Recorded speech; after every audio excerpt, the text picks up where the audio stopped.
Making headlines for this week of July 21st. Boom on Bitcoin. Grand experiment unfolds successfully, hinting at decreased cabal control worldwide.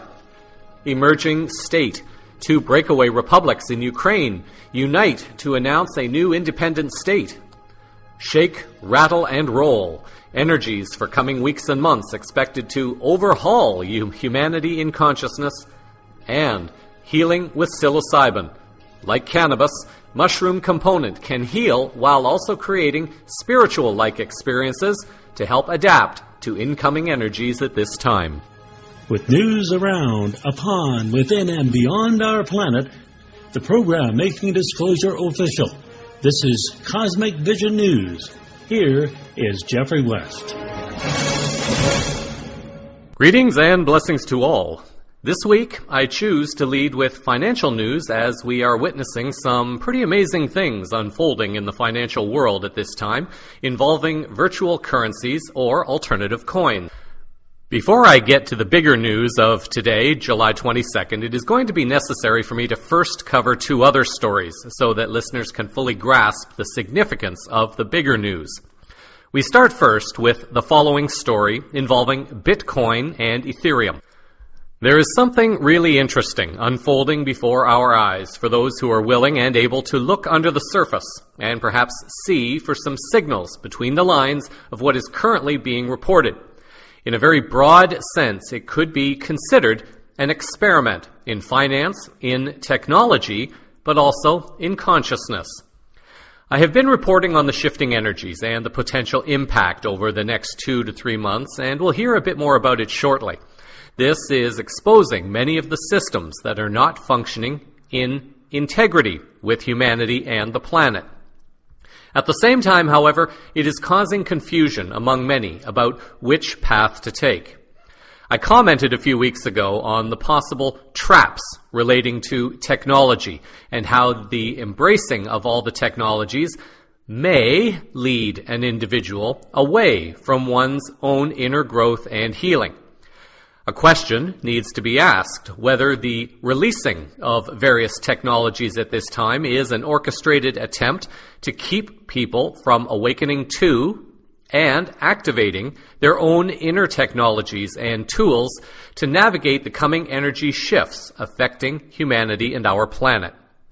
An argument could also be made that a similar battle is now unfolding in the financial world. An article appearing on the Natural News website on July 19th by Mike Adams, reporting that there is no longer any question about it, Coinbase is a massive fraud and appears to be engaged in widespread criminal conspiracy. Coinbase is the most popular online wallet for Bitcoin, and I have previously reported on how Coinbase has seized Bitcoins from users in Wyoming and Hawaii, preventing them from accessing their coins even if they move their residency to a different state. Coinbase is currently taking weeks to respond to urgent queries, I'm being told. This is Adams writing. And they provide no working mechanism whatsoever for users in Wyoming or Hawaii to change their state of residency.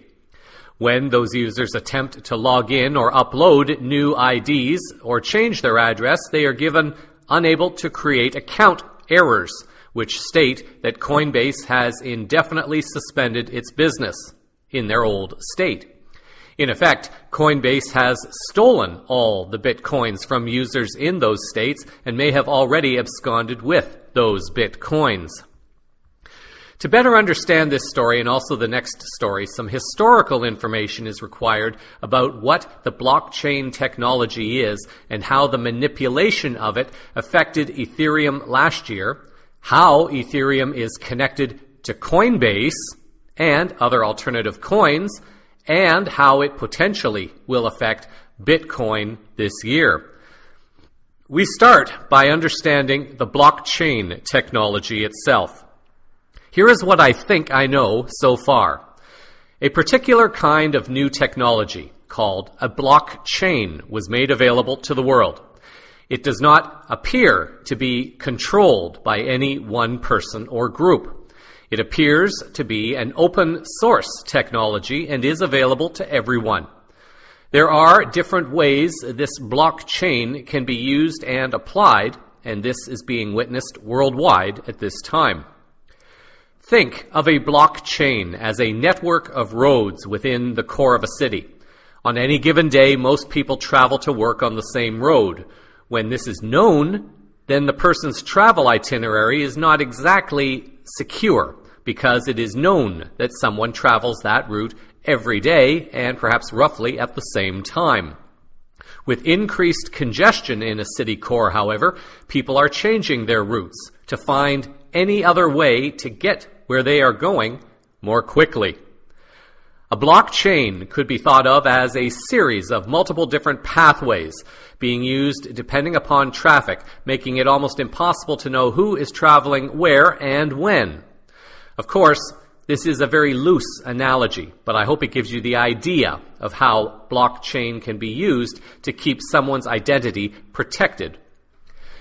Bitcoin was the first, or one of the first at least, to take advantage of this core technology called a blockchain. Many other alternative currencies have also popped up using this technology.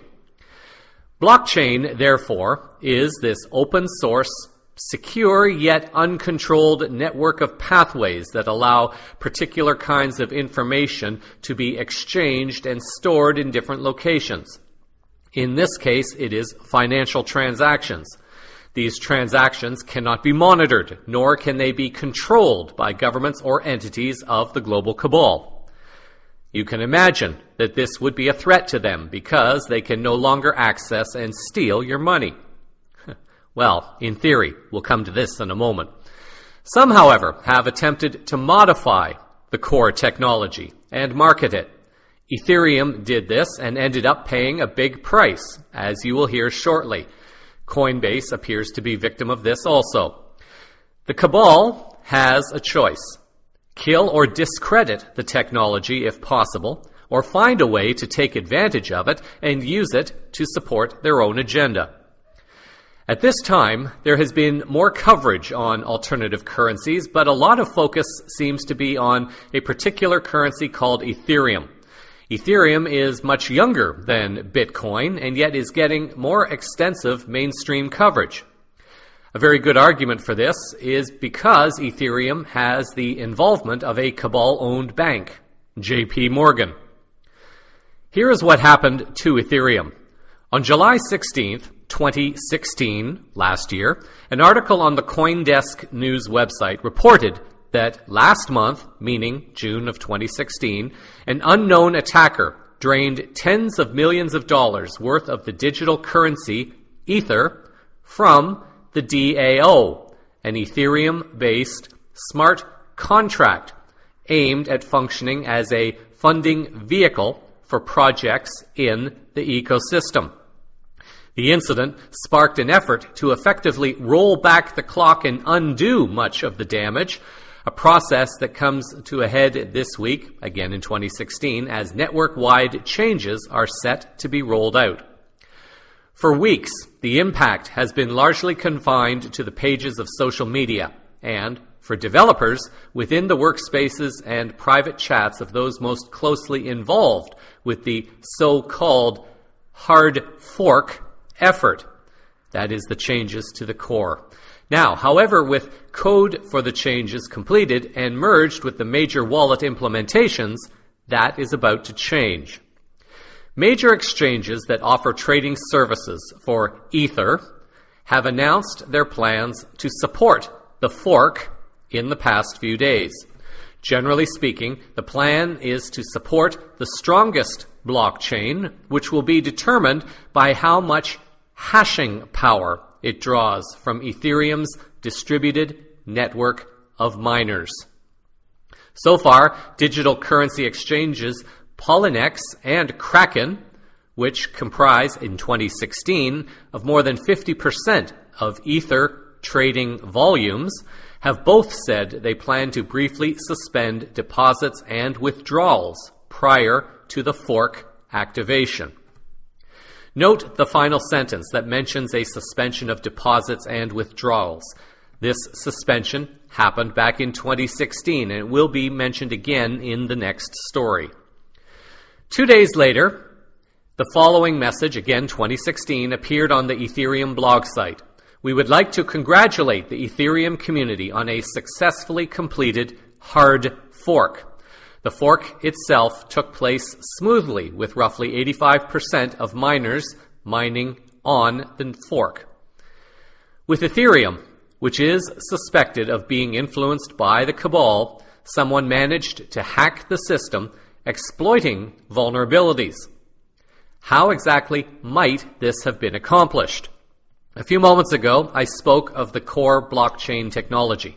Aetherium took the original blockchain technology, but attempted to make changes to the core. In doing so, vulnerabilities and loopholes were created that allowed further exploitation. In Aetherium's case, the manipulators, or the greedy ones, were the winners because the hard fork was chosen and implemented. This also will be important to know as it is related to the next story. Aetherium, however, was still not secure. 1 month later, on July 30th of 2016, a CryptoCoin news article reported that Brian Armstrong, founder and CEO of Coinbase, admitted on Twitter that there could still be bugs in the Aetherium DAO. This comes after various tweets encouraging the hard fork as a means of updating blockchain systems. Armstrong was also quoted as saying that, "My hope is to see hard forks as an elegant upgrade voting mechanism, not something to be feared, that results in multiple coins." The Coinbase CEO supported a modification to the core, the hard fork. The modification was implemented, and 1 month later, he is admitting that his system may still have bugs as a result of that manipulation. Why Armstrong felt that hard forking was necessary to create multiple currencies is very odd. The blockchain technology is open source, and anyone can create a currency, and many are now appearing. Armstrong appears to be supporting a cabal-oriented agenda to promote the modified, hard-forked blockchain core, the more vulnerable one, as the preferred route in the future for creating more alternative currencies. The vulnerabilities have continued and further discredit Armstrong's belief in hard-forked alternative coins, especially where Aetherium is concerned. Even a year later, the Ethereum-based platform does not appear to be secure. A new alternative coin, CoinDash, using the Ethereum platform, attempted to have an initial coin offering, or ICO, on July 18th of this year. The launch experienced a major setback due to a hack to their system. This was reported in a Crypto Money article on July 18th. Adams is reporting in July of 2017 that Coinbase is corrupted and Coinbase uses the Ethereum platform as its core. As stated, this background information is important for understanding this next story. I will go into more in-depth understanding of some of the terms like a hard fork. Coming up on August the 1st, Bitcoin will be facing a process similar to what happened to Ethereum a year ago. Now, most of this information was prepared before the news of July 22nd, which I will get to shortly. What the world is witnessing right now with all this is an experiment of sorts in a modified form of democracy with finance, technology, and consciousness. What happens from here will depend upon where the consciousness level is of all those who are participating in it.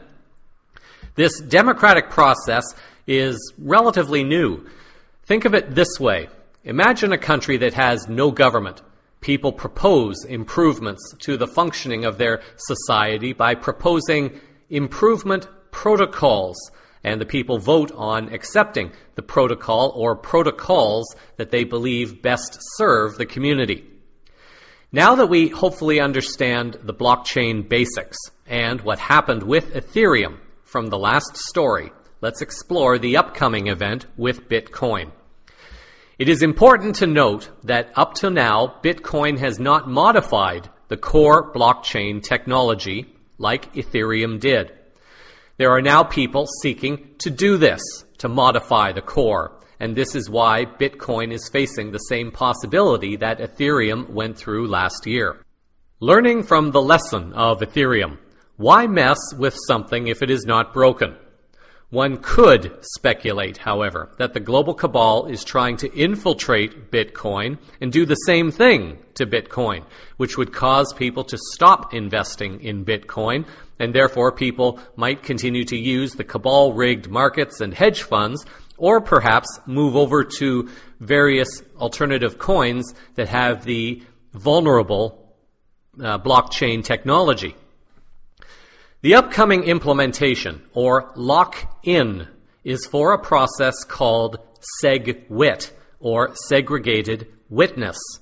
According to Crypto Money on July 22nd, SegWit, or Segregated Witness, is a method of scaling up the Bitcoin network to confirm more number of transactions in each block without increasing its size.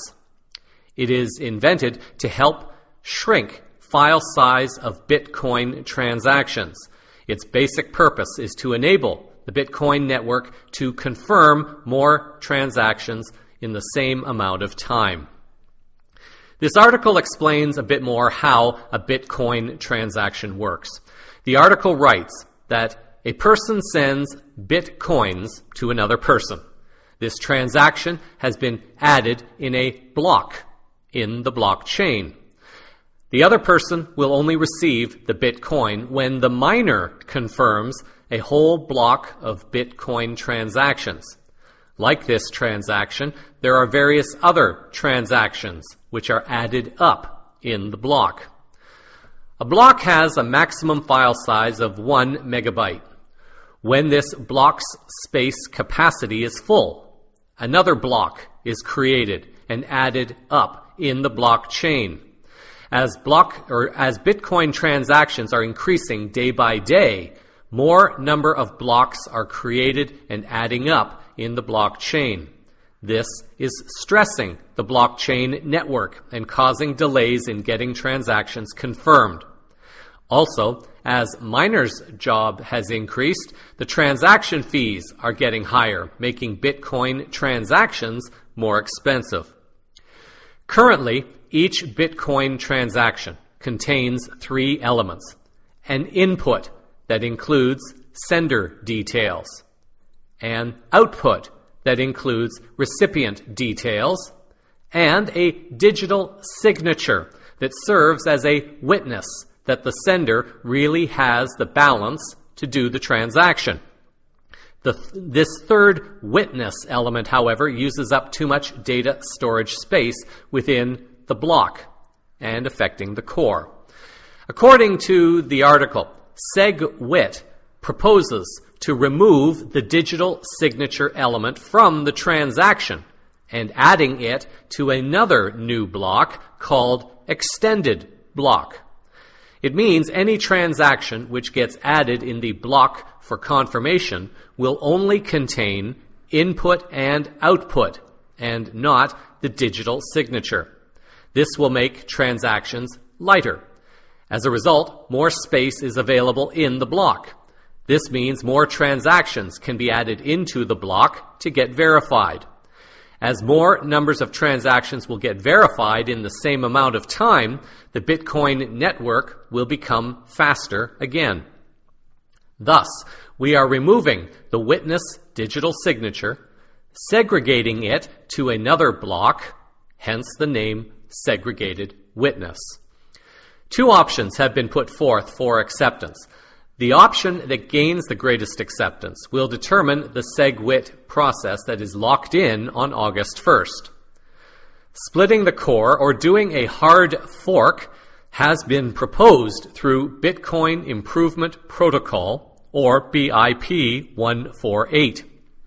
The soft fork option has been reported as BIP 91. As you will hear in a bit more detail shortly, this lock-in will be determined by how investors choose to invest their money by selecting exchanges that support one option over another option. The soft fork option is proposing a workaround so that the core itself is not violated with potential loopholes and vulnerabilities. Think of it this way. A city has traffic congestion in its downtown core. Lots of traffic, people going everywhere trying to avoid slowdowns, wasting time and money. BIP 148, the hard fork option, would see the city tearing up roads and trying to build other options within the downtown core, which does not solve the problem. It attempts to temporarily implement a fix to the problem while making many bureaucrats, politicians, and other companies involved in the construction very rich in the process of working within this core, and also causing grief and significantly more financial burden on the taxpayers as well as the travelers, who are more or less getting screwed by all the additional delays and expenses. BIP 91, the soft fork option, would see the city create a ring road around the core so that traffic not needing to be in the downtown core can be routed to the ring road to get around the core and to a destination. The flow is lessened in the core without disrupting the core further. As well, time is saved all around, and expenses are less, and the burden on the taxpayers is less. You can perhaps see why cabal-controlled governments might not like the ring road solution. Implementing the soft fork option required some degree of visionary foresight to see what is happening and to create a better solution instead of merely trying to put a temporary fix on a problem. This will also result in lower fee transactions, as mentioned earlier. This is primarily how the global cabal has made its extraordinary profits, by not solving the root or source of the problem and instead creating temporary fixes that will only cost more money and time in the future. Through visionary foresight and learning from Aetherium, by leaving the core blockchain intact and not messing with it, it is believed that vulnerabilities cannot be created and that can be exploited. A quick review. We should now understand the core technology. We should now understand how messing with this core creates vulnerabilities that could be exploited by greedy people, as happened with Aetherium. We see visionary thinking trying to prevent what happened to Aetherium from happening with Bitcoin. This process is being done through a form of electronic democratic participation. Let's now look at how the process goes that will lead to the lock-in on August the 1st. How will this be accomplished? Consider how you, as a consumer, vote for products or companies by using your money to buy products or services. We vote to support our environment by rejecting products from companies like Monsanto or others. If more shoppers stopped supporting certain companies, the company would be forced to either go bankrupt or adapt to the will of the consumers. Investors choosing the hard fork option will place their money and support into exchanges that support or endorse the hard fork. Investors choosing the soft fork option will place their money into exchanges that support or endorse the soft fork. This process is currently underway. When the consensus percentage of exchanges or mining companies is reached, the winning option will be locked in. With Aetherium last year, the majority accepted the hard fork, and they continue to pay a price for this. The media seems to be trying to cover this up, however. Why then are exchanges shutting down? In the previous story, Adams reported Coinbase as shutting down on August the 1st. Another article from the Crypto coinsnews.com website is reporting on July 21st that a number of Japanese Bitcoin exchanges will temporarily suspend Bitcoin services, including deposits and withdrawals, as a precautionary measure for the possibility of a split of the Bitcoin blockchain. In an announcement, members of the Japan Cryptocurrency Business Association confirmed that they will suspend Bitcoin trading from midnight, July 31st, in the lead-up to a possible Bitcoin protocol split, expected to occur at 9 a.m. local time on August the 1st. Underlining the maintenance of customer assets as their highest priority, a total of 13 digital currency exchange operators wrote, "We decided to temporarily stop accepting Bitcoin deposits and withdrawals at each exchange due to the possibility of the branching or split of the Bitcoin protocol." Exchanges in China are also reporting a suspension in Bitcoin trading. An article appearing on the Cointelegraph website on July 18th is reporting that Chinese exchange OKCoin has confirmed it will halt trading over the SegWit lock-in period as a hard fork appears less likely. So we have this somewhat new democratic experiment unfolding before our eyes. How is this playing out in the public realm, and how are people reacting to it? What we witnessed in the past week was a major correction in the prices of various alternative currencies, including, and especially, Ethereum and Bitcoin.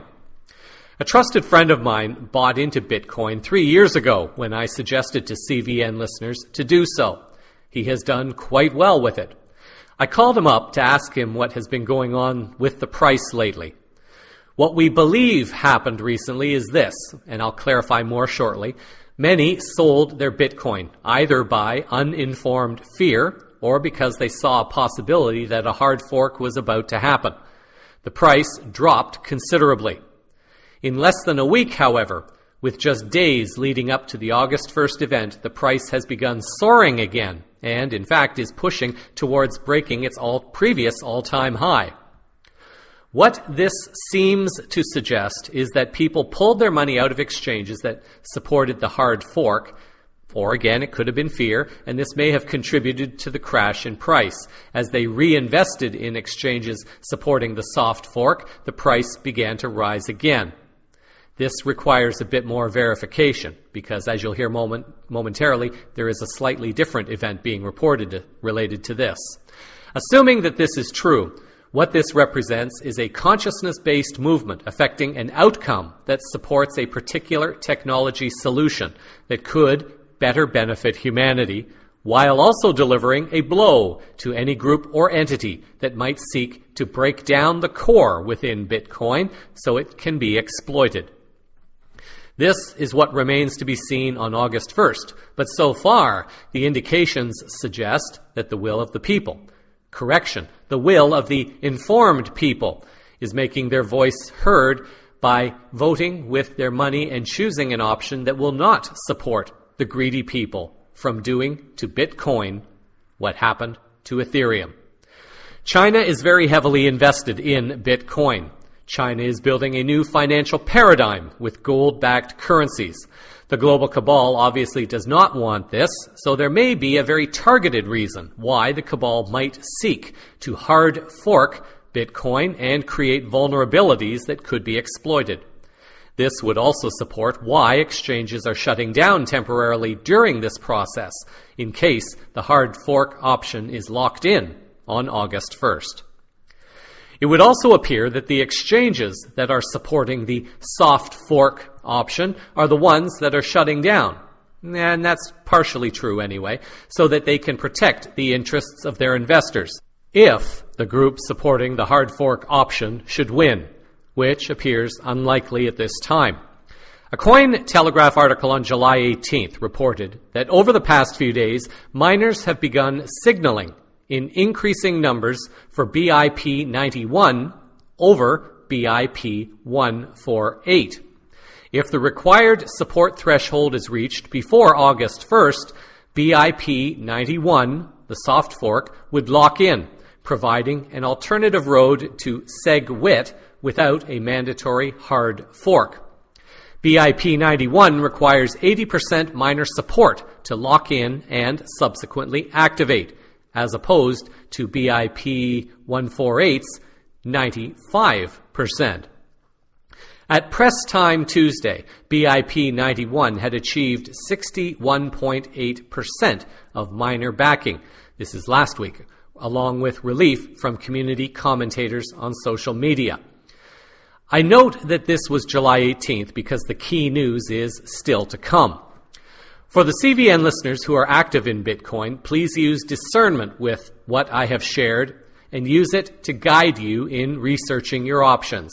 This is only an overview of all of this, and there are more details going on than have been reported here.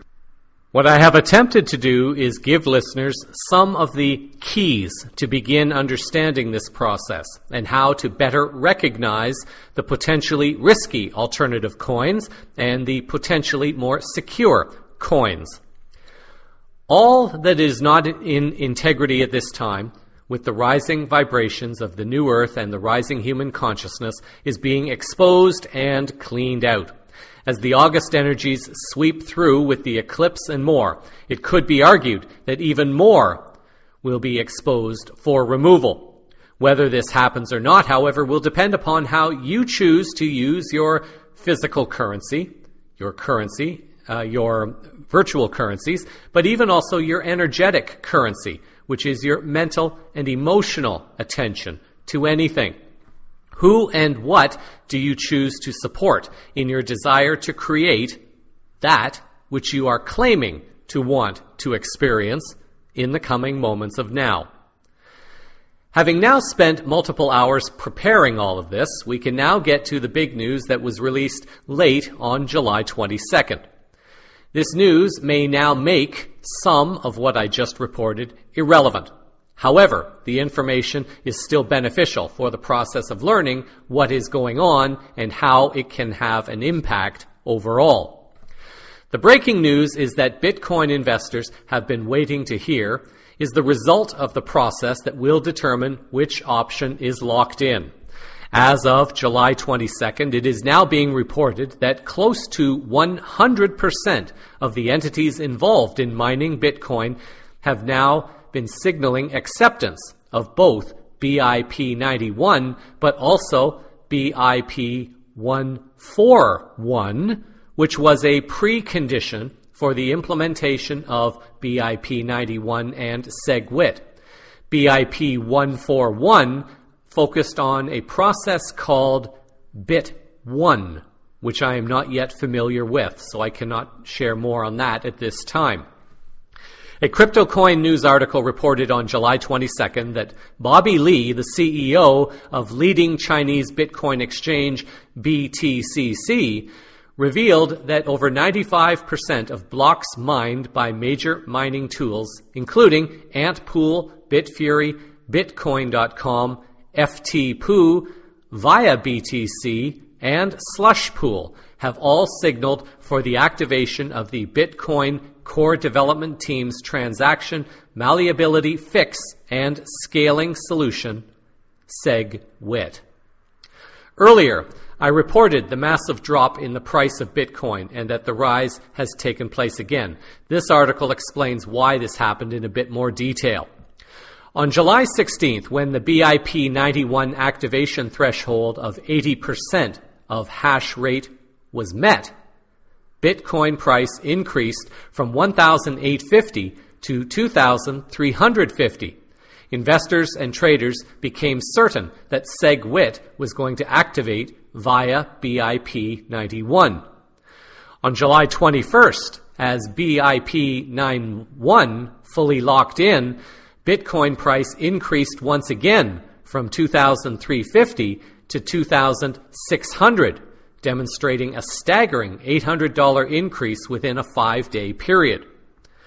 On July 22nd, at the time of reporting, Bitcoin price has surpassed $2,860, with most indicators pointing toward an optimistic upward momentum for Bitcoin price. The core will not be tampered with, and the ring road option will be implemented, allowing the data-heavy SegWit portion to be rerouted away from the core, making transactions faster and cheaper. Unlike Aetherium, this should also preserve the security of the core blockchain. This is causing great confidence in the price of Bitcoin. In the show transcript for this story, I will place links to various cryptocurrency news websites so people can follow this story over the coming weeks. In geopolitical news for the week, we take a look at an event unfolding in Ukraine as this country finds its way back into the news. An article appearing on the Pravda Report website on July 18th reported that the head of the People's Republic of Donetsk, Alexander Zakharchenko, announced the decision of the People's Republics of Donetsk and Luhansk, two breakaway territories that are in the Donbass region of Ukraine, are breaking away to create a new state, Malorussia, translating into Little Russia. We, the representatives of the former Ukrainian regions, announced the creation of a new state that will become Ukraine's successor. We agree the new state shall be called Malorussia because the name Ukraine has discredited itself. The text of the constitutional act presented in Donetsk reads, It was also said that Malorussia will be a multinational federal state with broad autonomy. Its official languages are Russian and Malorussian. The flag of the new state is the flag of Bogdan Khmelnytsky. The capital of the new country is Donetsk, whereas Kiev remains a historical and cultural center without the status of the capital city. The announcement reflects a similar move by the people of Crimea, although Crimea voted to return to the Russian Federation instead of declaring a new and separate state. This article also added that Zakharchenko suggested introducing a state of emergency in Malorussia for 3 years to avoid chaos. During this period of time, activities of any parties in the new state will not be allowed.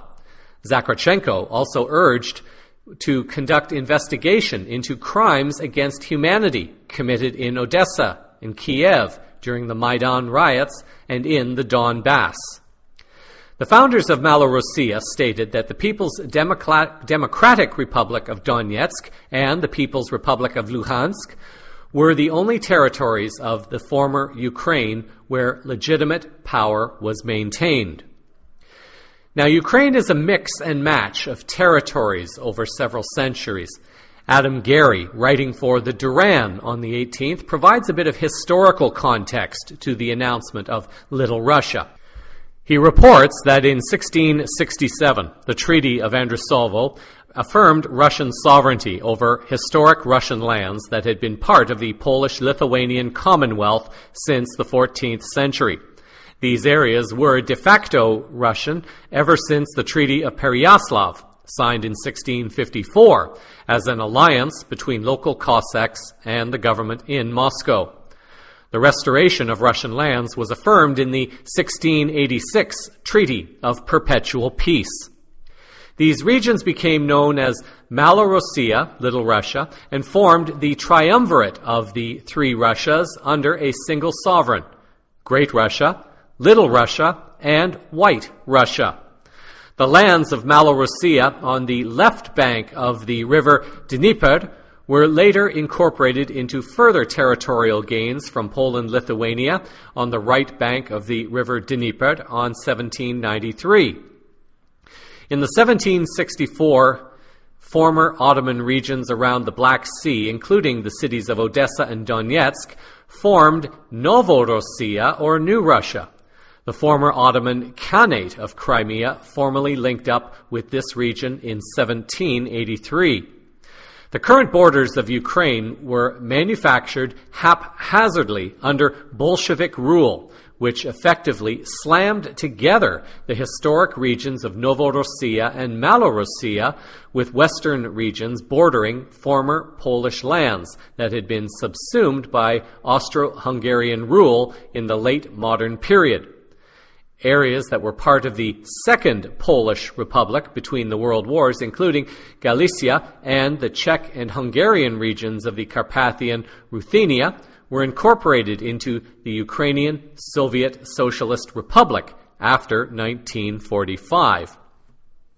Ukraine President Poroshenko, put into power by the U.S. through the orchestrated Maidan violence in 2014, has lashed out at the declaration.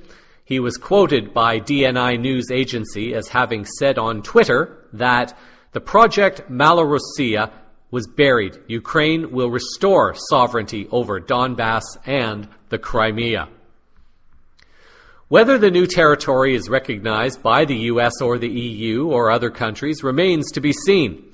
Ukraine has very unfortunately been thrown under the bus, and the people have been used as scapegoats for an agenda that is now hurting this country more than helping it. Change was inevitable. As Gary observes in his conclusion, historic regions of different cultural, linguistic, and sovereign backgrounds cannot be slammed together into an artificial state for an eternity. History shows that such states are typically dissolved or radically reformed after a certain period of uncomfortable pseudo-coexistence. The impending collapse of the regime in Kiev and the longer-term redefining of the borders of the state now called Ukraine will have to be addressed sooner or later. The proposals which came out of Donetsk today, according to Gary, are as good a beginning on the road to much-needed change as any. As CVN has been reporting over the last 6 months at least, the refugee crisis has been having a polarizing effect on Europe and North America especially.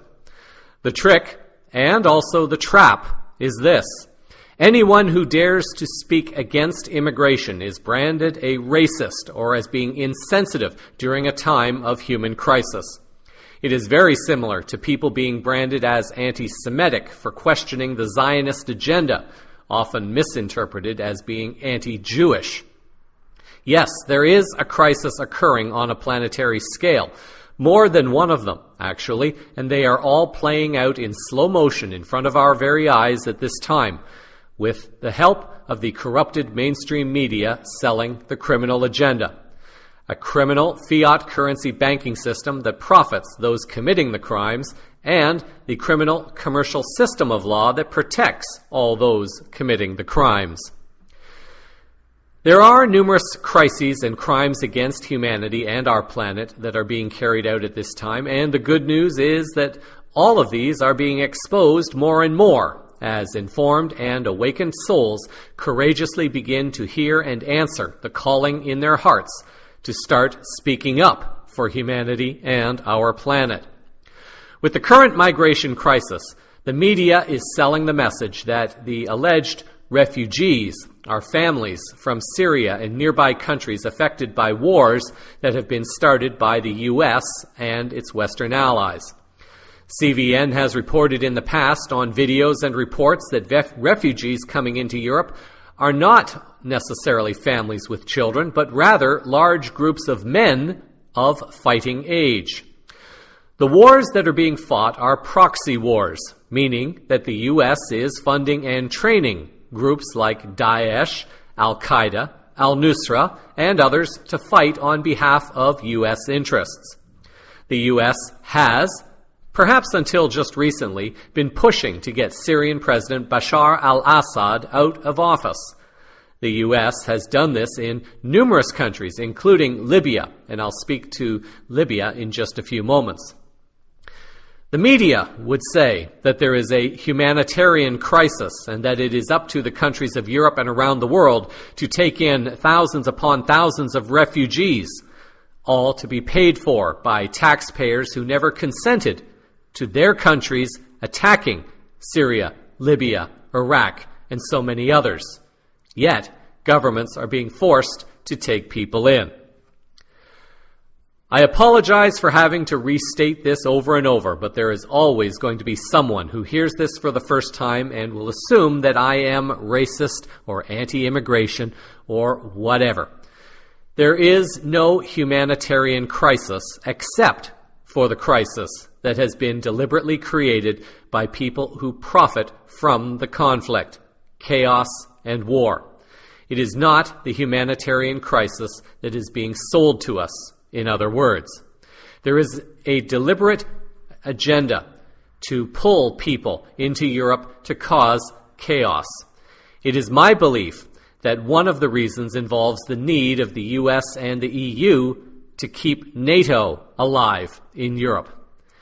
This, however, may also not be true because on an economic level, we are witnessing more countries beginning to align with Russia and China as they move forward in creating a new banking system, allegedly backed by gold, as well as the new Silk Road, officially known as the Belt and Road Initiative, or Yidai Yilu in Chinese.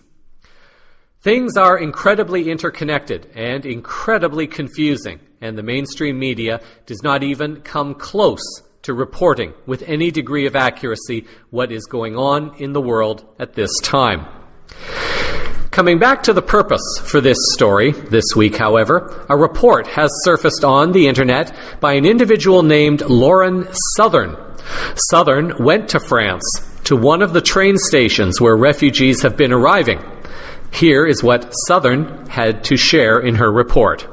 Hey guys, okay, so I'm at a refugee camp that has been set up by the French government and NGOs at a place called Porte de la Chapelle. I definitely pronounced that wrong, but it is in Paris and it is right by a train station where they constantly every day have a massive flow of migrants coming in from all over the place. And I gotta say, as usual, this perception that it is a bunch of Syrians and children and women has just been blown out of the water by walking on the ground here and looking at who's living in this tent city. And once again, it is almost entirely North Africans, and it's almost entirely fighting-age men.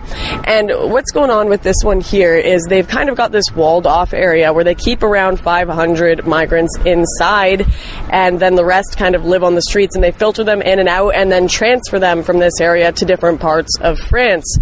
And there's also this notion, along with the one that these are Syrian refugees, that this issue is going away. It's not. Our media just isn't covering it anymore. There are still mass amounts of migrants coming in. Hundreds are arriving at the train every day. I just spoke to a security guard who told me that. He said they just arrive and then they transfer them into other parts of France.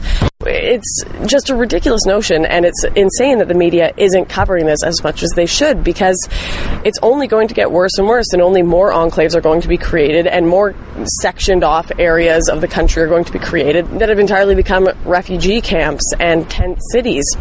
This is still a huge problem that is going on. I've been trying to get interviews with the migrants. Unfortunately, the NGO lady started shrieking at me at the top of her lungs saying they aren't doing interviews, and I think they've been told themselves.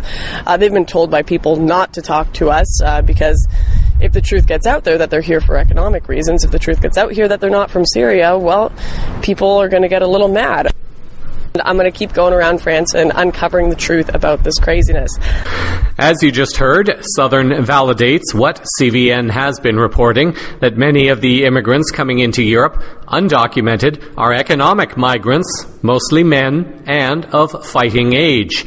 It has been reported that the migration crisis was being used as the excuse that allows U.S.-trained Daesh agents to sneak into various countries and begin destabilizing those nations.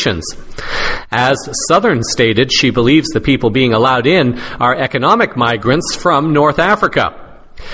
This opens another avenue for exploration, and this begins to connect Hillary Clinton and her bombing of Libya and the U.S.-led NATO assassination of former Libyan leader Muammar Gaddafi. In the show transcript for this story will be a video of a Russian documentary. The documentary describes Libya from the very beginning, when numerous tribes of people lived in tents across the country, and how Gaddafi delivered on promises of using oil revenues to benefit all the people of the country. Gaddafi created a country where the government paid for almost everything, and Gaddafi created the kind of system that would have been a direct threat to people wanting to create U.S. and Western capitalistic hegemony around the world. Of particular interest, especially as it relates to this story, is the prediction by Gaddafi that Europe will turn black.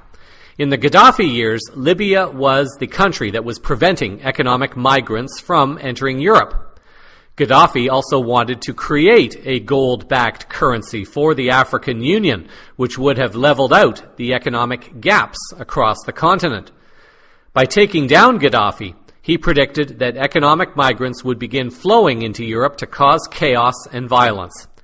As it turns out, he was correct. Western interests had been stealing all the resources from Africa, and this is why there were so many alleged conflicts there. Before the age of the internet, it was easy to report a story, and the media would sell it and everyone would believe it. Obviously, this is not the case any longer. With China and Russia also apparently working on a gold-backed financial system, the West will not be able to do to them what they did to Libya. The video has English subtitles, but for those interested in this kind of history, it is worth taking a look. A second Russian documentary with English subtitles features Russian writer Nikolai Starakov explaining who is behind Europe's refugee crisis. Going back to the 50s and 60s, Starakov notes how crises have been created in numerous countries.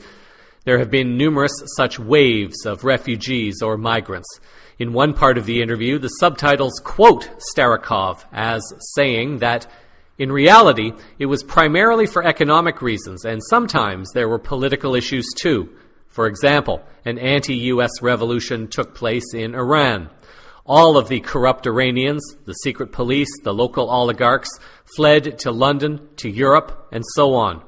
There have always been political asylum seekers, but there has always been the rule in the EU and in individual states that if you are seeking political asylum, and I stress political, because you cannot seek economic asylum, then you have to prove that you are facing danger. There is a procedure in place. What we see here is that there is no procedure, no state even. All of a sudden, the border guards, the customs service, all of the state functions dealing with these migrants has vanished. The issuing, or not, of documents. From Africa to Europe, you will hardly be asked for documents or whether or not you're a political asylum seeker or not. They'll do nothing to you. In further proof of the legitimacy of Gaddafi's prediction, an article has appeared on Zero Hedge on July 22nd asking the question of whether or not Sweden has become a failed state. The article writes that the Swedish state, in true Orwellian style, fights those Swedish citizens who point out the obvious problems that migrants are causing. When police officer Peter Springare said in February that migrants were committing a disproportionate amount of crime in the suburbs, he was investigated for inciting racial hatred. Currently, a 70-year-old Swedish pensioner is being prosecuted for hate speech for writing on Facebook that migrants set fire to cars and urinate and defecate on the streets. The security situation in Sweden is now so critical that the national police chief, Dan Eliasson, has asked the public for help. The police are unable to solve the problems on their own. In June, the Swedish police released a new report, Utsatta områden, to 2017, Vulnerable Areas 2017, commonly known as no-go zones or lawless areas. It shows that the 55 no-go zones that were around 1 year ago are now 61. In September 2016, Prime Minister Stefan Löfven and Prime Minister of Interior Anders Ygeman refused to see the warnings. In 2015, only 14% of all crimes in Sweden were solved, and in 2016, 80% of police officers were allegedly considering quitting the force. Sweden appears to be becoming ripe for a civil revolt, but this will depend upon how long people continue to remain quiet in order to be socially compliant. In one other financial story for this week, as we observe how the alternative currencies and blockchain technologies appear to be driving the cabal out of business, so too are governments that are courageous enough to choose programs that place humanity and the planet ahead of corporate profits and shareholder returns. An article appearing on the BRICS Post website on July 2nd recently has reported that financing sustainable development and infrastructure projects and local currency financing remain the focus of the new development bank launched by the BRICS countries, according to a new policy document for the next 5 years. The bank will dedicate around 2/3 of all financing commitments in this period to sustainable infrastructure development, meaning infrastructure projects that incorporate economic, environmental, and social criteria in their design and implementation, according to the policy document. Most of the bank's projects will be either sovereign operations or under sovereign guarantee.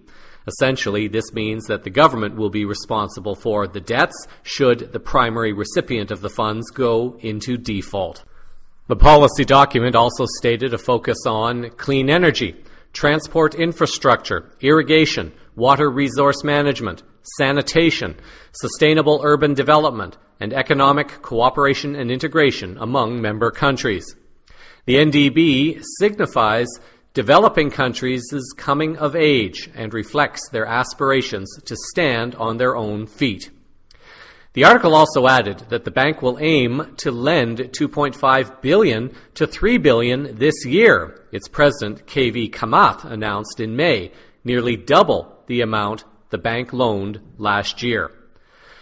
The movement is on, and the leaders are emerging from the East as they seek to demonstrate how to do business in a better way than the West has done for the last 100 years at least, and arguably much longer.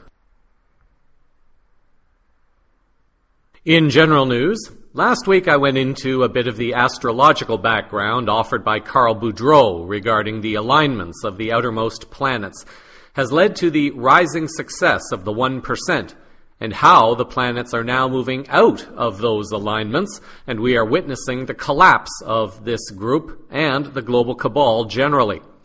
I briefly also mentioned the upcoming solar eclipse in August, and according to various sources, this is going to be a unique and major event, but it is also going to be powerful as it relates to the collapsing control of humanity and the planet. I'd like to offer a few other articles for consideration this week as well. In the first article by Celia Fenn, appearing on her Star Child Global website on July 5th, she shares an overview summary of what July and August are bringing. She writes that you have now reached a time in your year of 2017 when great change is at hand. We would call this the Great Shift of 2017. Indeed, as we have said earlier, 2017 is the year of sacred planet Earth and the year of new beginnings. The incoming light codes of the first half of 2017 have laid the seeds for the rising new Earth consciousness to manifest on Earth. We call this new Earth consciousness the unified field of higher consciousness. It is the new and emerging field of higher and multidimensional consciousness that is coming into existence around the planet to create the multidimensional grids for the new Earth. It is held in the heart, soul, and light body of each person who has made the commitment to higher consciousness and multidimensional living. As these shining beings awaken and come together, their radiant energy signatures and group energy signatures create the structural grids for the new Earth manifestation. This is why it is so necessary for you to maintain your personal energy signature at a high frequency and to come together with others who are at a similar frequency of light and consciousness, and to contribute to the emerging unified field for higher consciousness. This emerging field has now reached the point where it is powerful enough to be the motivation for major shifts on the Earth. The energies of July will build up to a climactic point in August at the Lion's Gate, and the lunar and solar eclipses in Leo, especially the total solar eclipse on the 21st of August. This will be a fairly lengthy period of sustained intensity, and you will need to focus your intention into maintaining your inner peace and power as you pass through this period of challenge and testing, as you bridge between the new and the old in your lives. Do not despair, do not fall into victim consciousness or anger, but allow yourselves to remain in that place of trust and flow. It is not a time to be active and to try to make the changes. It is rather a time to go within and surrender to a greater power while allowing yourself to flow into the changes with confidence and trust. In a blog posting on her website on July 8th, Lisa Transcendence Brown shares how we have entered a new passageway and multiple tests are taking us, each of us, deeper into clearing linear programming and core issues relating to almost everything. She writes, "As humans, we see everything linearly because this is how we functioned in the lower dimension realms of old unconscious Earth. Our bodies still hold programming that must be cleared, regardless of our ability to maintain higher consciousness. First, we must be able to maintain, then the body and physical catches up. Physical matter took form. Changing that form means rewriting everything through new encodements, new DNA configurations, new non-linear geometrics, and bodily systems that run on all new enhanced soul sequences and codes. New Earth is a whole new evolved value system, a whole new way of existence that is vibrational and totally non-linear. To our human aspect, it cannot be understood. It takes connecting fully, deep within our own soul, to see what is not visible before. It takes letting go of old programmed mindsets, old beliefs, old associations, old everything that makes sense, and completely adapting to a whole new system that is often the opposite of what we once believed." She adds the following: "Deeper into the root chakra of everything, deeper into the core or galactic soul are, deeper into the hidden, suppressed linear programs of separation that we didn't know were there. Here we go. Further within and out through our soul and star chakras and individual stargate systems, finally linked up with the new operating systems that our galactic bodies have built to constantly link up and synchronize continually, every day now. We see vibrationally, holographically, across dimensions, timelines, infinite collective programs being affected by this. The overall visual brings the words, the mother lode of all tests, as we move into the Lion's Gateway 888 and the Convergence 821 time frames. Then into the September equinox, and then the 1111 gateway, into the December solstice gateway, and beyond, each more potent and powerful than ever before. Now, of course, there are those who may have experiences of this nature have already done a good amount of the inner work so that their bodies are capable of such experiences. Brown shares the following about those who have not yet done their work, writing that those who were deeply embedded, deeply asleep, holding deep karmic unconscious programs, falling deep into the lowest unconscious realms of amnesia, have more fog to clear, have more physical realities to overcome, resolve, and evolve than someone who has been partially awake much of their existence here. It doesn't matter, though, as each will go through many deaths of old programming on an emotional, mental, and physical level too. These deaths are different for each, yet necessary for the body to come through, transition over to the other side, to awaken to and come to exist on New Earth, where unity and pure love are the core of all things here. You will never not have an old program to resolve. It's just to the degree you must experience each, and often barely at all. The more you exist as your universal unified self, the less physical everything is, and it just becomes energy you work through, dissolve, and resolve for the physical to reshape and rematerialize in a new form for you.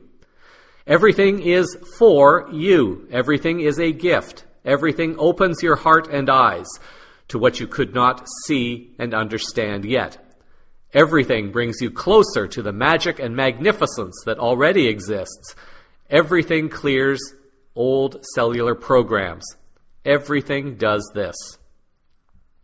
The new passageway is going to take each into the next phase, dependent upon where you currently are, newly awakened, functioning as your higher self, spirit, soul, or galactic aspects. It doesn't matter, because everything will be to evolve you beyond your current state.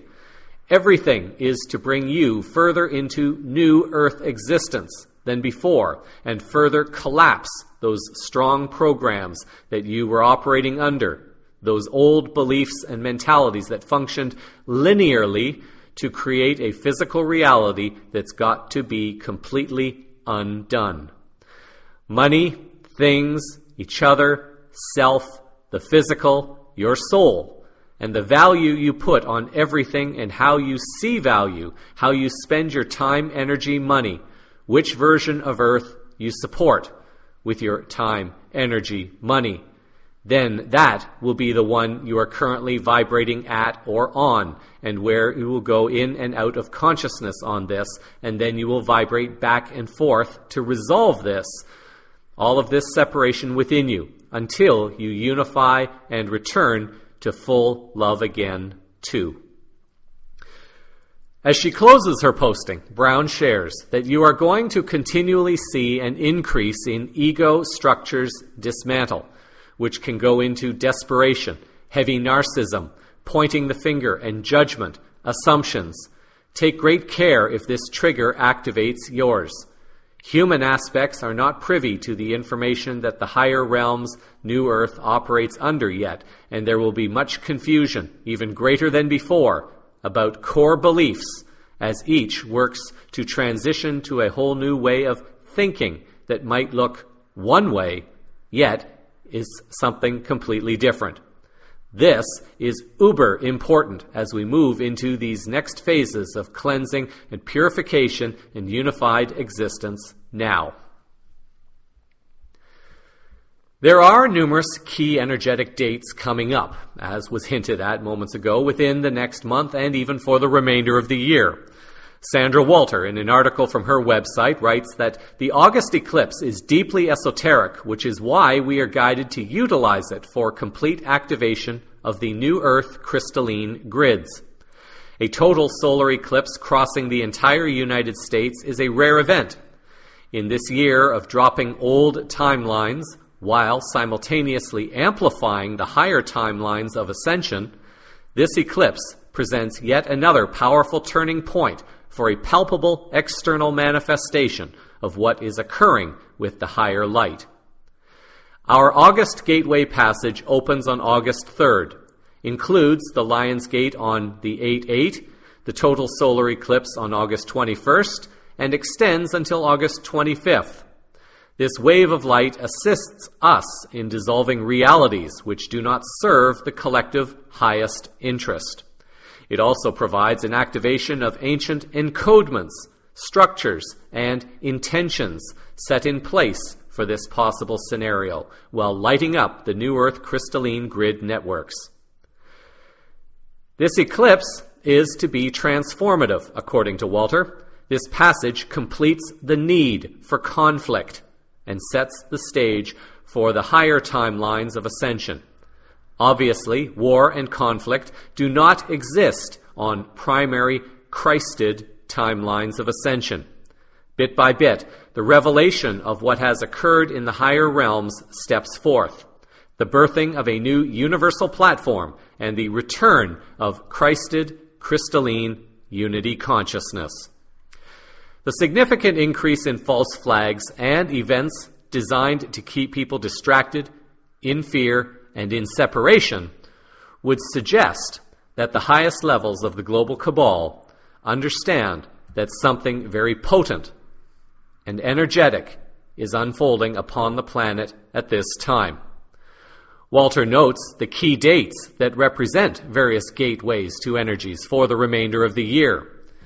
Sun Day, July 23rd, is the last new moon before the eclipse. A new moon, a great time to focus on creating new manifestations. This will be a cosmic trigger.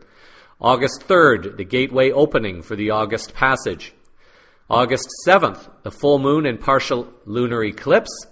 August 8th, the Lion's Gate. August 21st, the total solar eclipse and new moon. August 25th, the August gateway closes. September 22nd, the equinox. September 23rd, involving a cosmic trigger and potential timeline shift.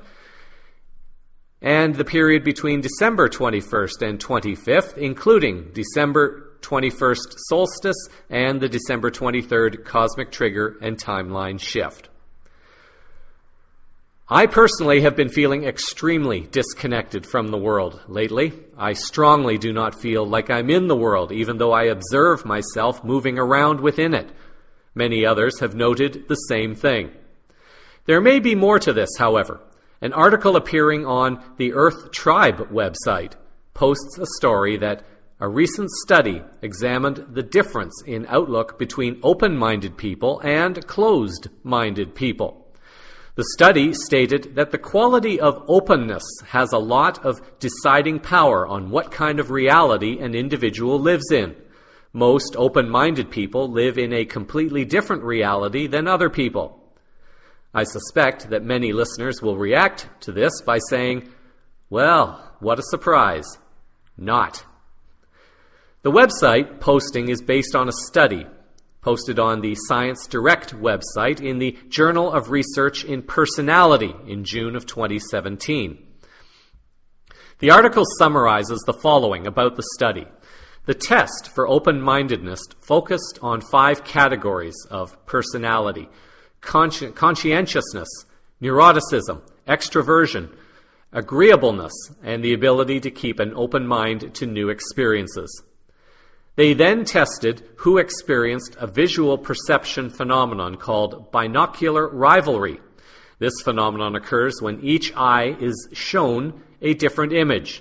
In this case, a red patch in one eye and a green patch to another. Most people switch back and forwards between the two incompatible images, as the brain can only perceive one at a time. But some people merge the two images into a unified red-green patch. Most participants who looked at both patches together were the ones who scored higher on openness. Researchers theorize that open-minded people tend to be more creative. Because these people are fine with keeping their mind open to experiences, learning, and perception, they easily create new mental routes inside their head. Therefore, they develop new ideas by connecting things a normal person would not. This finding had been mentioned in an old study from 2015 as well. Open-mindedness, therefore, helps individuals attain higher planes of thought and a calmer, resting state. It literally creates a different structure of reality by introducing new elements inside the picture normal people would not perceive. It broadens the world an individual lives in.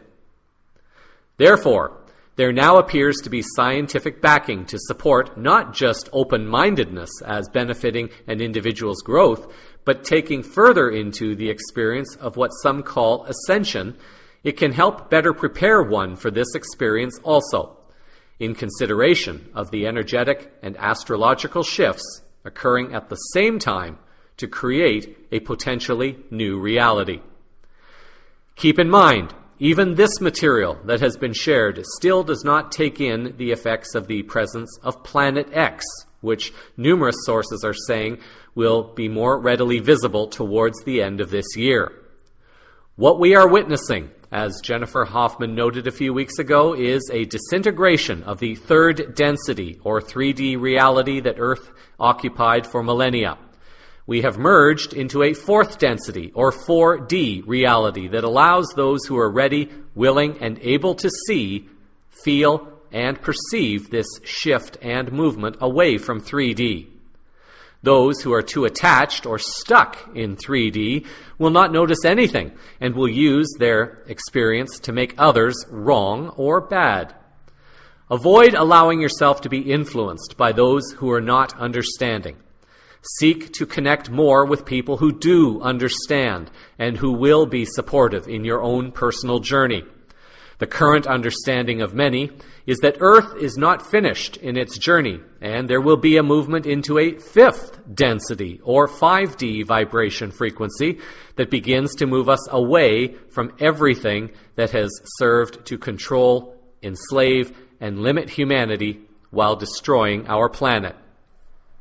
If you are one feeling odd things, you may wish to consult a naturopathic or homeopathic practitioner to validate what you are feeling and confirm that it is not something potentially more serious. Your body may require vitamins, minerals, and holistic supplements that you may not realize you need at this time. Looking to disclosure-related news now, on July 13th, RT reported that during a press conference entitled The Mummies of Nazca in Lima, Peru, UFO enthusiasts and journalists discussed the alleged discovery of alien remains near the Nazca lines of Peru. Well-known Mexican ufologist and journalist Jaime Maussan claimed on Tuesday that a total of 5 bodies have been discovered in the past 2 months, asserting that the remains possess qualities closer to reptiles than humans. He explained that the bodies are over 1,700 years old, which happens to coincide with the time frame in which the Nazca lines, or geoglyphs or artworks formed by lines drawn in the earth, are believed to have been created. The presentation had several people attempting to debunk the discovery. The article writes that British UFO author Nigel Watson described the find as a plaster cast model, describing it as 110% fake, as cited by the New York Post. Watson's theory that it's simply a money-making scam bears weight as attendees forked out a staggering $300 for the privilege of attending the conference and seeing the aliens up close, according to Metro UK. It wouldn't be the first time a hoax has earned the prankster some substantial money, and it likely won't be the last. This article also noted, however, that Maussan included X-rays of the mummified remains in order to dispute claims made after the initial discovery in June that they were falsified or made of plaster cast. Nobody has proven that it is a fraud. We are going to present preliminary evidence that will determine in the eyes of the media that these are true specimens, he said. And if there are still doubts that this is real, the obligation of Peruvians and the whole world is to preserve these bodies to find a true answer. 5 days later, on July 18th, RT followed up on this story.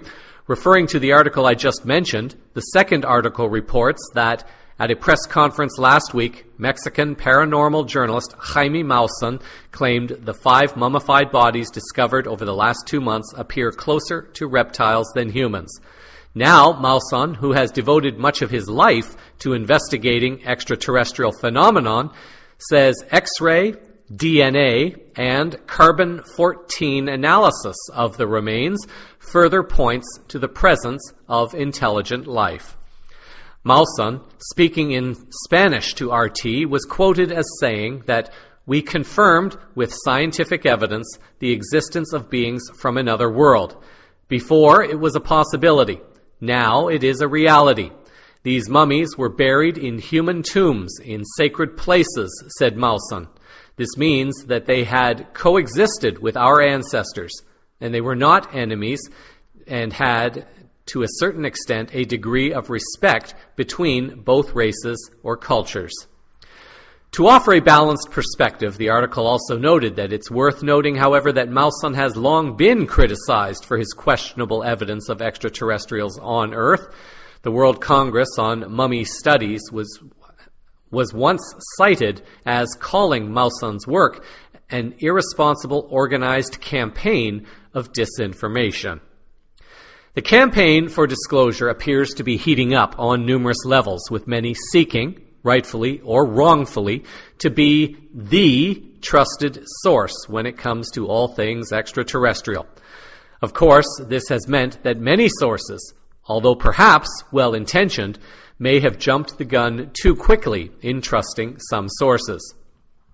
Although CVN firmly and without question stands behind the existence of our galactic families, and although I maintain the belief that there are galactic influences of both a positive and negative nature on Earth and humanity at this time, I am choosing to be more observant and careful about reporting certain information.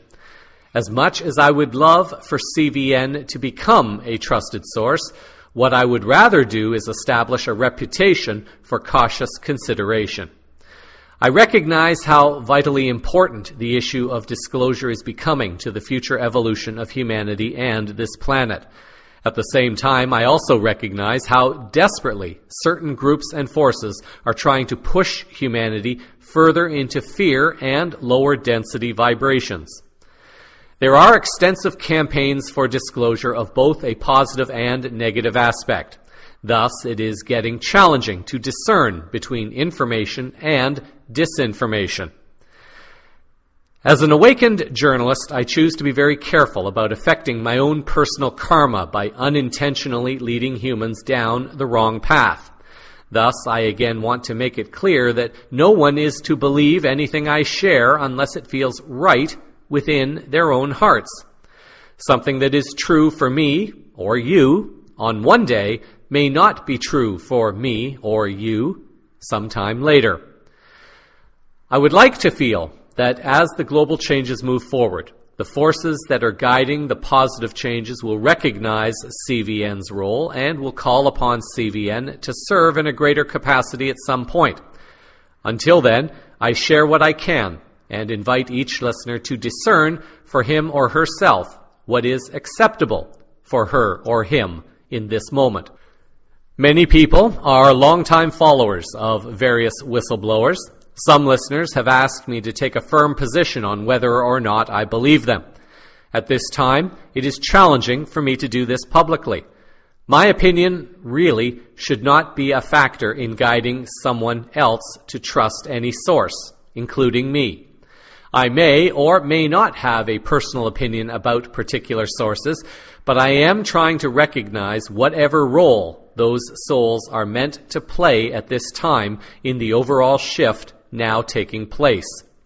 I do not wish to negatively influence the journey of any individual without what I call firm, concrete, and definitive proof of claims being made by a specific individual. Many are looking for their 15 minutes of fame or to launch themselves onto the scene as celebrities. Very credible sources have presented documentation which demonstrates more concretely the existence of civilizations and technologies of a non-Earth origin. Many whistleblowers are not offering anything in the form of valid proof other than their stories. As Carol Rosin has shared in the past, the warning from her friend Werner von Braun on his deathbed, the warning was that the final card of the global cabal that they would play in their last attempt to control and enslave humanity and prevent humanity from ascending is the alien card. I would prefer not to contribute to this. Therefore, I am careful about sharing alleged information from whistleblowers. For those who may be interested, I will post an interview in the show transcript for this story of Richard Nolan, a well-known UFO researcher and one of the presenters at the Citizens' Hearing on Disclosure, organized by the Paradigm Research Group back in 2013. Dolan shares his insights on whistleblowers, and at this time I'm leaning in agreement with many of his opinions on the subject. Observe very carefully how information on this topic comes out over the coming months. Keep in mind also the logo of the World Cup football soccer event in Russia next year, which may be a warning and ultimatum to the leaders of the Western world that disclosure is to come by 2018 if the West is not willing to take any firm steps on their own to reveal information that has been long suppressed, including technologies that could change our planet almost overnight.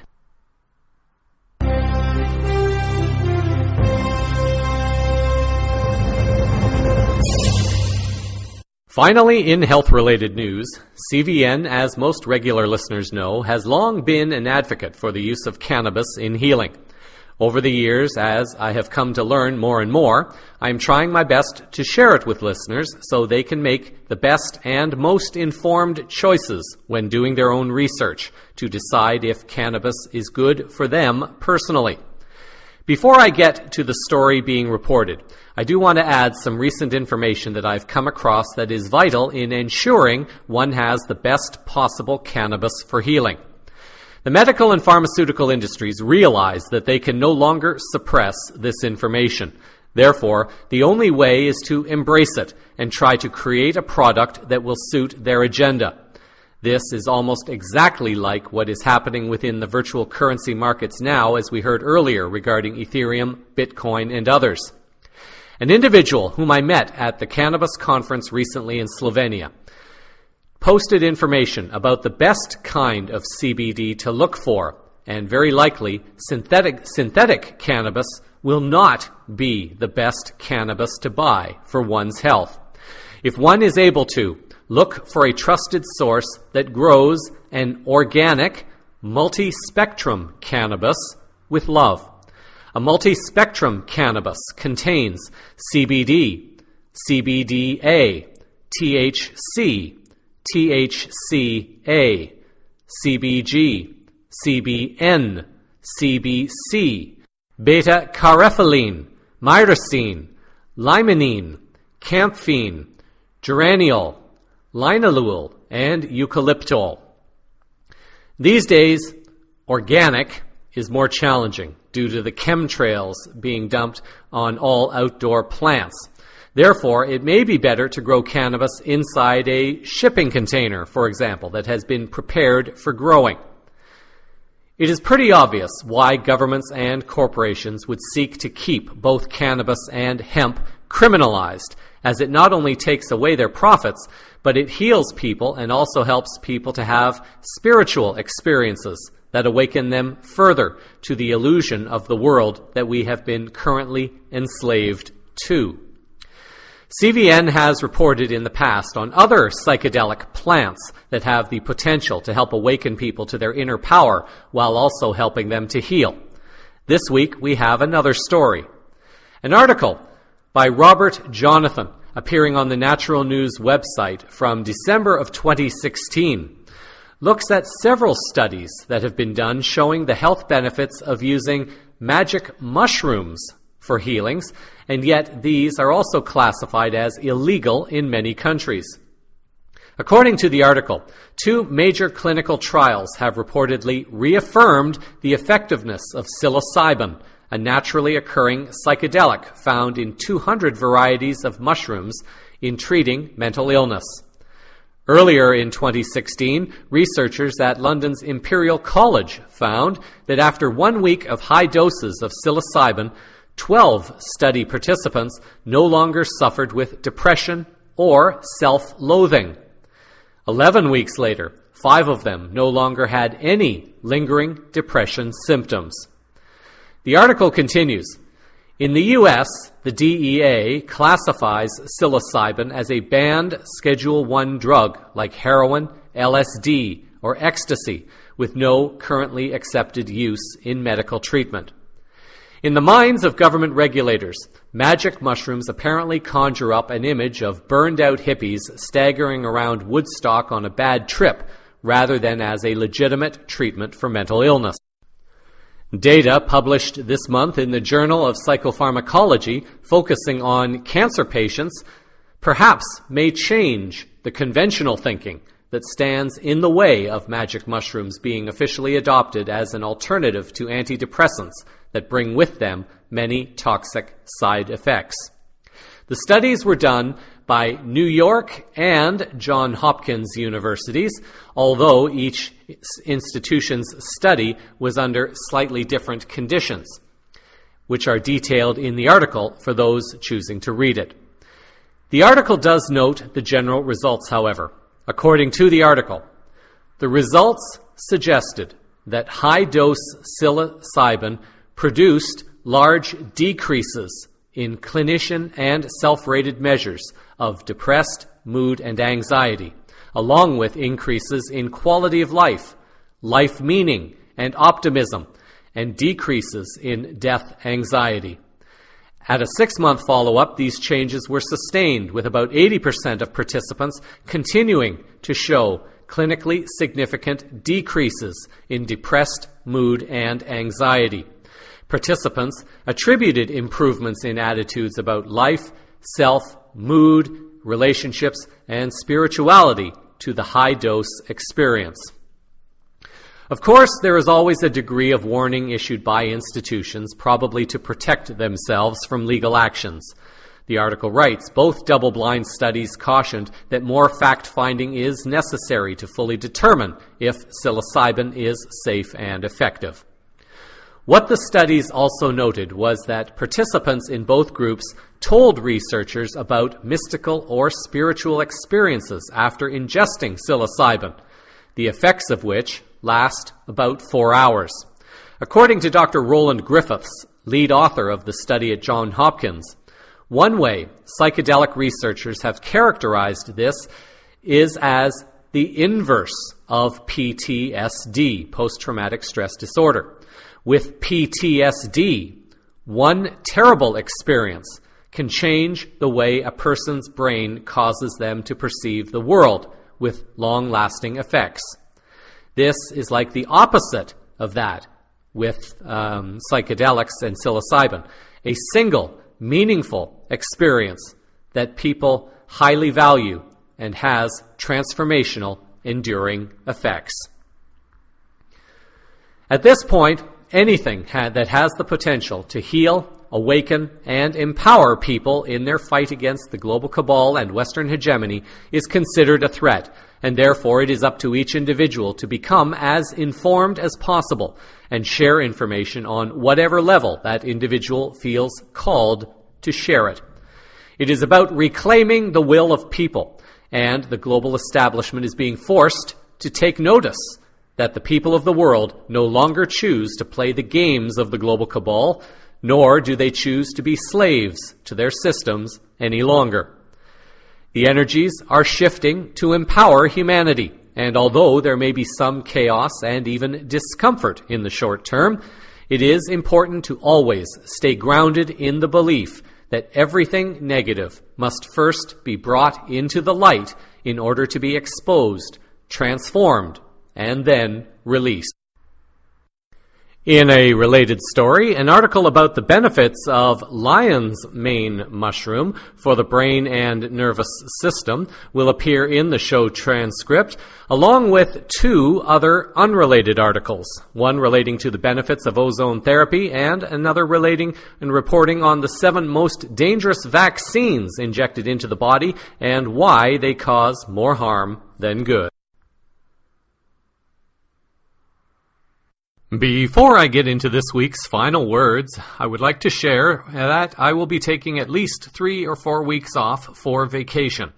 At the moment, I am not sure where I will be living or whether I will have the resources to live there. A lot will determine how things move forward for me in the future. At this time, I'm being forced to start doing some very deep personal work. I need to release whatever blocks are preventing me from creating the financial support that I and CVN needs, and I am also now dealing with some possible health-related issues that I can no longer ignore. This will also have an impact on how things move forward for me. My most immediate goals are to do the shamanic work to release blockages relating to finances, to romantic relations, and to personal stability, as well as my personal health. The next goal will be to actually create a place to live where I can have some stability and peace of mind. At that time, perhaps I can begin to explore what happens with Cosmic Vision News. So as of this week, I'm planning to take next week and possibly the month of August off, but this may change as information comes to me from my shamanic work with Christina Mahler. It also depends on the global events that unfold over the coming month as well. She has a couple of things planned for me next week that I am creating will lead to some great breakthroughs in allowing me to move forward in my service to humanity and the planet. Depending upon any global events that take place, I may consider a few news postings or possibly a few short videos. I will explore this as I get rested and deal with the issues that need to be dealt with. My fundraising goal, as I stated, is to provide for accommodations somewhere and also some treatments to address all the issues that are coming up now for healing and release. One listener today has offered a significant contribution to help cover this, and she knows who she is as I have been in contact with her. I do not have her permission to mention her name, but I will call her M. Thank you so much, M, for your extremely kind and generous support. If any listener also feels guided to support CVN and also me at this time, I am, of course, most gratefully appreciative and thankful for this consideration. In this week's final words, as I reported last week, various sources are reporting that there is massively shifting energies at this time. Carl Boudreau explained that the planets are now starting to move out from an alignment that previously benefited the 1% into an alignment that is, in his words, spiritualizing the Earth and empowering the 99%. We are witnessing global events that seem to validate this, as so much is starting to unravel at this time. 2 weeks ago, Jennifer Hoffman commented that our third density, or 3D reality, is starting to disintegrate before our eyes. There are the desperate attempts of the global cabal to get people back into fear. And then there is also the Hopi prophecy of the blue Kachina that sources are reporting will activate parts of human DNA on those humans who are ready and able to integrate these energies that will allow them to adapt and prepare for higher fifth density vibrations and frequencies. We are witnessing a polarization within many people who are claiming to be working for the light, and there have been some fairly strong attacks against some sources. I'm holding back from taking a firm position on whether any source is wrong or bad. I do have some opinions based on current information, but I am very open to having my opinion changed by new information. If I was to offer any guidance to all of you at this time, it is to avoid stating definitively that any source is wrong or bad. Share an opinion, but I would suggest also stating that it is only an opinion and that it could change with new information. This may allow you to avoid getting caught in the trap of judgment that the cabal seems to be pushing us all towards. We cannot give them this energy. However, there is also the issue of having to deal with all the baggage that each one of us carries. I am now personally starting to go through this. It does not feel particularly pleasant, and I know it is going to have to get worse before it can get better. Perhaps over the years I have been in a bit of denial, and perhaps many of us have. A timely article crossed my path this week. I've discussed it briefly in the past, but here it is again, right in my face as I prepare to deal with all my baggage. The article was posted by an individual identified as Doc Deluxe on the steemit.com website on July 13th. The article is entitled, New Age Bullshit Part 1, Self-Proclaimed Light Workers. The title triggered me a bit, as I'm sure it will trigger many of you. Over the last 5 years especially, we've been focusing on a golden age, and many of us have been declaring ourselves light workers, or some other term. Doc starts out with the statement, "Beware of people constantly spouting rhetoric about love and light. They are hiding something, or better yet, hiding from something." My first immediate reaction was the nerve of this guy to say that. Then I tried to go into what he was really trying to say. I confess I do not like the generalized nature of his comment, assuming that all of us are bad as light workers because we haven't dealt with our own baggage. We all have baggage. I have it, and all of you have it. The trick is in finding an honorable balance in anchoring the energies of love, light, and peace while also facing down and releasing the energies within us that need to be released and healed. Judgment statements such as "beware those spouting rhetoric of love and light" does not feel quite right to me personally. That's just me personally. However, as I said, I felt a desire to explore more deeply what he was trying to get to. Doc continues, "Love and light is something more likely that they are trying for, hoping for, because it is more often those who are lacking who put so much emphasis on those things." This may be true. This may be true for many, and I can see that my own life path has not exactly been light or love. Yes, I want to see more light and love in the world, and my particular service with CVN has followed some of what Doc is saying here. Sometimes, to create the change that we want in ourselves, we have to think, say, and do the light and love thing. By doing this, especially if one is not exactly feeling it in the current moment, begins to reprogram the mind and the neural network in the brain to the new way of thinking.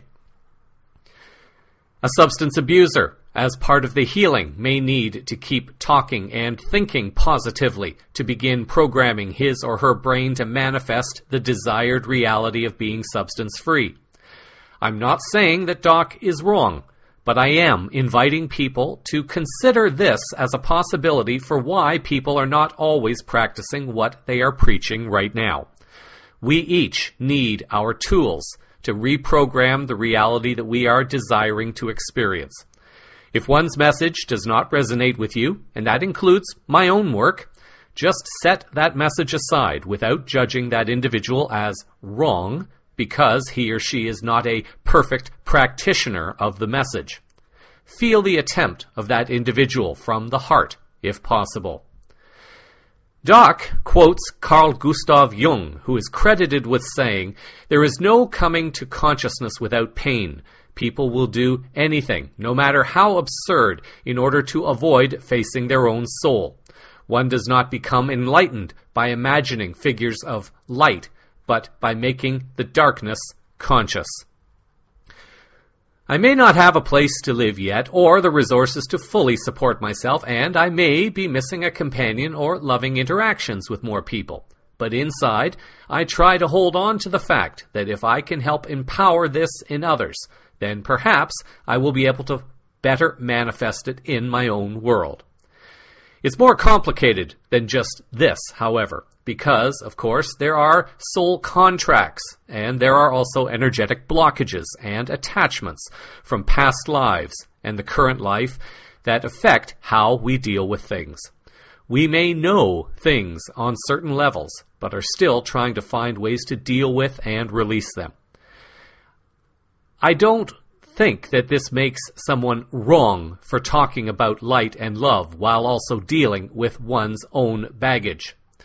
This is, of course, as long as the individual is open and honest with people in saying that he or she is dealing with one's own baggage while not denying it or hiding it.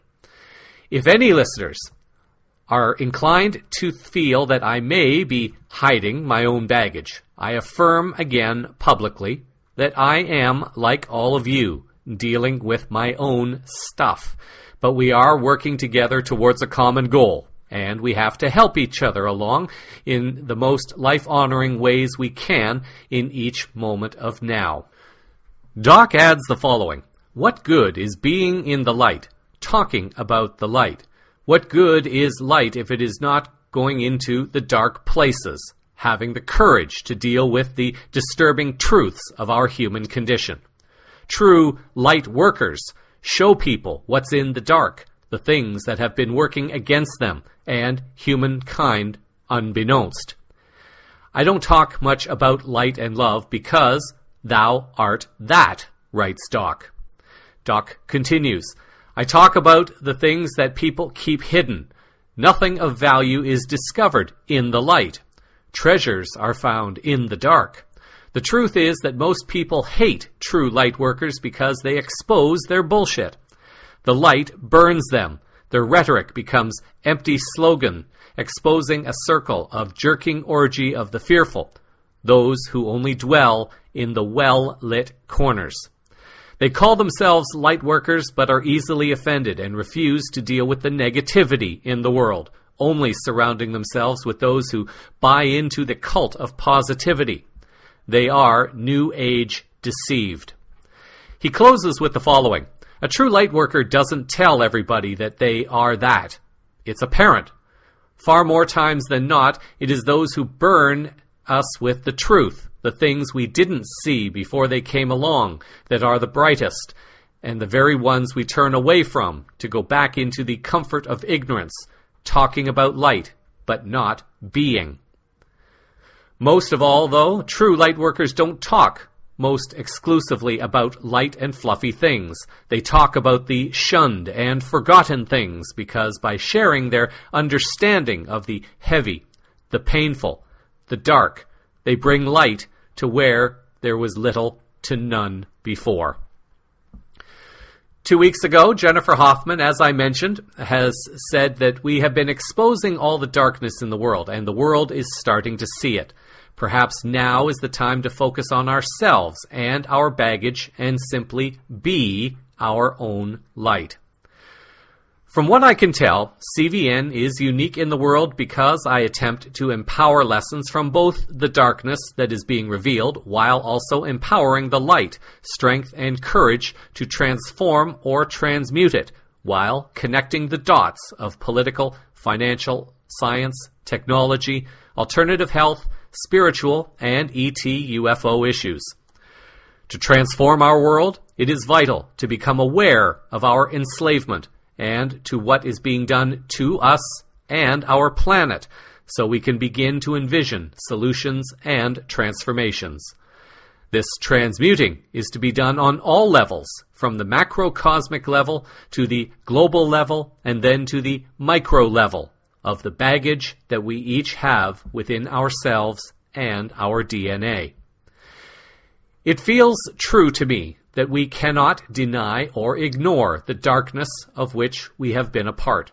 This darkness has been necessary for us to journey as a spiritual being having a human experience.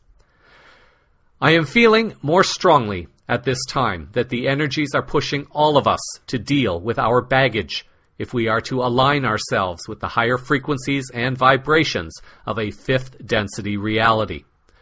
More and more, I am walking around and it seems like I'm walking in a dream. I observe myself interacting with the world, but I do not really feel like I am here. I know I am shifting, and I know that I am being pushed to deal with my own crap at this time. For me to become a better journalist, for all of you, maybe I'm being told that I can no longer hide. And as painful as it might be, I'd like to create that the rewards and the healing of coming through it all will be infinitely greater and more rewarding.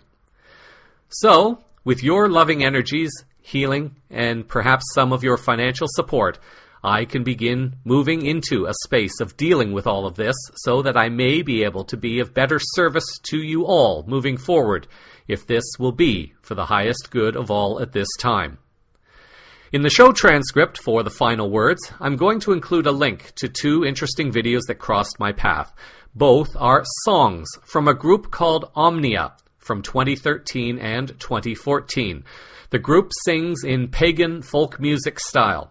The first song is entitled, I Don't Speak Human, and the second song is called Earth Warrior.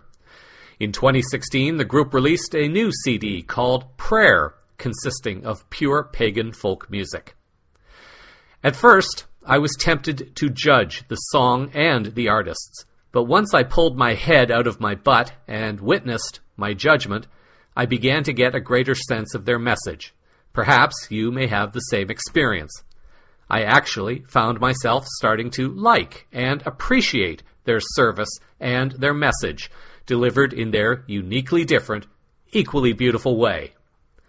Create some wonderful weeks ahead as we move through these energies and eclipse of August, and may you all find ways to use these energies for your own highest good. Until our next Moment of Now. So that is a sample of the unfolding higher consciousness news around the world this week. Cosmic Vision News is broadcast weekly from the CosmicVisionNews.com website. Links to stories used in this broadcast are published in the show summary, which is available on the website. CVN can be followed through various social media: Facebook, Unseen, Minds, Google+, LinkedIn, and Twitter. Thank you for sharing your time with me. I'm Jeffrey West, reminding you that, and these are words that I'm really trying to apply to me and my life right now, when you can't control what's happening, challenge yourself to control the way you respond to what's happening. That's where your power is. Until our next Moment of Now, stay grounded in love, hold the vision of light and peace in your hearts, and keep your eyes to the skies. Disclosure is unfolding all around you. Namaste.